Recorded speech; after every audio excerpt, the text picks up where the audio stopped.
worthy of the sacrifice those people made? And how can we become a more perfect union to be worthy of that sacrifice? That is a hard truth, an uncomfortable truth. The Holy Spirit indeed is leading us into all truth. And third, the Spirit is sending us out in mission. We see that again in our first lesson this morning. Prior to the day of Pentecost, Jesus had kept the disciples on a short leash. Our family is learning a lot about short leashes right now because our puppy Bexley had surgery recently. She's got the big cone around her head, and she can't be running around because it was her leg that they did surgery on. So we have a leash. We have to take her out to go do her business outside. It's frustrating for her, but we have to do it for her healing. Jesus kept his disciples on a short leash. While he did occasionally send them out in missionary activities, they confined themselves to the region of Israel, Judea, Samaria, just that area.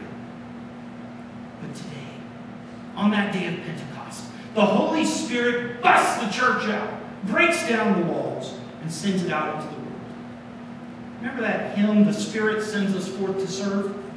The Spirit sends us forth to serve. We go in Jesus' name. It's a wonderful hymn, but to be honest, I think it sounds a little too tidy. A little bit too clean. No, the Spirit pushes us out. It reminds me of my days in the Army when I would be in the back of an airplane as a jump master, and the first person getting ready to leave the aircraft was standing in the door with their hands on the side of the door.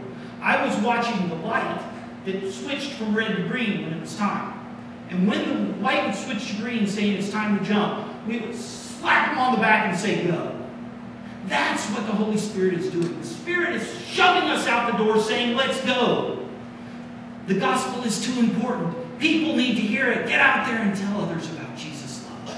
That's what the Spirit is doing.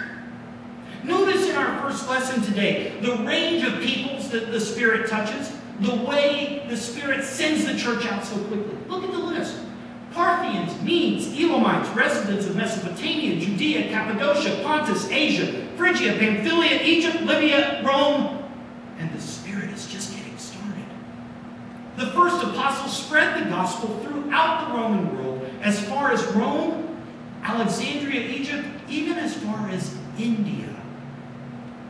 The Spirit is sending us out too. Who in your life needs to hear the good news about Jesus? Who does God want you to speak to? How will God use you to bring others to faith? God is on the loose. Do you perceive it?